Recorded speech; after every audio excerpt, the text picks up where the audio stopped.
And so you're going through postpartum, and then I felt like my family was just falling apart.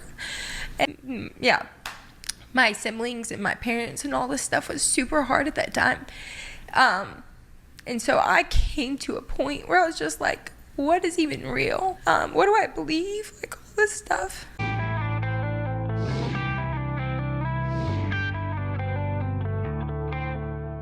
Hi guys, welcome back to my channel, Tough Topic. My name is Brittany. I hope everyone is enjoying their day. And sometimes I really don't think people realize how much trauma the Duggars went through. And I'm specifically talking about the siblings. Sisters and brothers have experienced something that will forever be left with them. Joyanna Forsyth, also known as Joy Duggar, was recently interviewed by Matt and Abby on the Unplanned podcast. Now, Jill and Ginger previously were interviewed by them as well, and let's just say all the sisters had very similar stories, but totally different tones.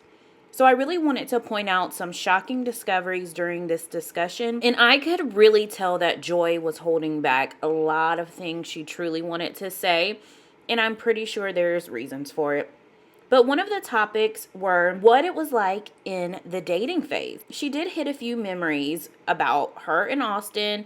It was a time where they were out. He was trailing her. Austin was in his truck. She was about 5 minutes ahead of him. And Austin got in a car accident. He says that some meth head came into his lane. He had to swerve and avoid hitting the car, and he wrecked. Joy says that once she found out what happened, she wanted to go immediately back and check on him. However, she had to make sure it was okay, so she had to call her dad first. She did ask him if she could go back to the scene and check on Austin.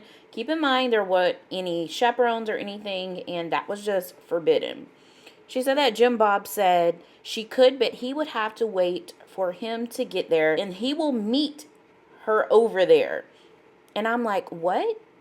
So she then explains that once he arrived, the first thing she did was give Austin a big hug. And she said she held his hand. And, naturally, if you love someone, that's what you do, especially if they've just been in an accident. You want to make sure they're okay. You just want to be by their side. So she states that one of the brothers that was with Jim Bob snitched and told Jim Bob that Joy had been holding Austin's hand for a long time. She said that Jim Bob made Joy stop holding his hand, said, I don't think you should be doing that, or I think that's enough. However, you can't be really serious. This man has just been in a car accident, and the first thing you think about in your mind is how long she's been holding his hand. This is exactly what I mean when I say Jim Bob picks and chooses what and who they want to protect. They're holding hands. At the time, she was almost 19 years old. What harm could they have done by holding hands in front of you? Moving along, she does get emotional when they start discussing the sisters' books. Now, they were asked about it because she did make some comments about those books rocking her world.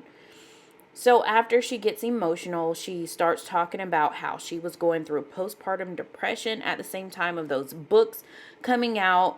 And at the same time, her family just in crumbles. She says that she didn't know what or who to believe, and she didn't know what was real. Surprisingly, she did not bring up anything about Jill's book, though, or any key points. She just kept using references about Ginger's book by saying Ginger kept her book about faith.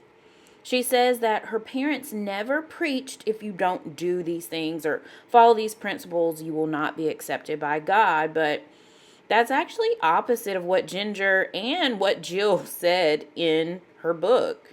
Jill said that her dad would make them feel if you disagree with them or if you question them or any of their principles, it's like you're questioning God. You're going against God. So almost like he was holding himself up there with God, which is so bizarre. So now I understand they all have different experiences, but I feel like Joy is being really careful with her words and making sure she doesn't ruffle any feathers. She says that she started seeing a counselor because her depression got so bad.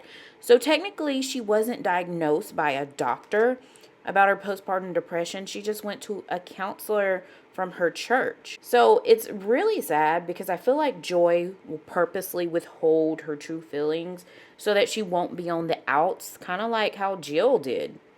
But Joy overall was very vulnerable. She got emotional. She shed a few tears, but you can see that she's still confused, and she even admits that. She says that she still doesn't have it all figured out. That's bad. You know, it's like you grew up in this household and you were taught all these things only to find out years later that all of that was a scam. But I want to know how you guys feel in the comment section below. Don't forget to like and subscribe so you won't miss out. Bye for now.